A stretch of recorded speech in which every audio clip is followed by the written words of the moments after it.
தான C Joseph Vijay எனும் நான்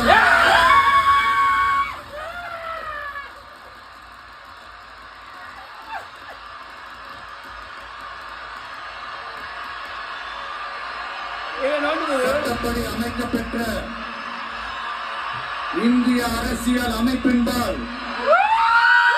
உண்மையான நம்பிக்கையும் மாறாப்பற்றும் கொண்டிருப்பேன் என்றும்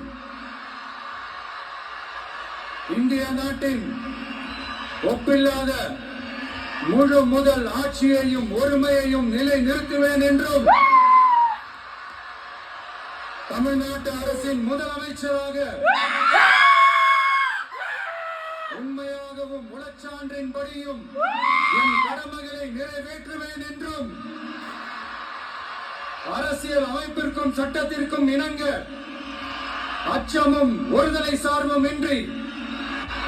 விருப்பு வெறுப்பை விலக்கி பலதரப்பட்ட மக்கள் அனைவருக்கும் நேர்மையானதை செய்வேன் என்றும்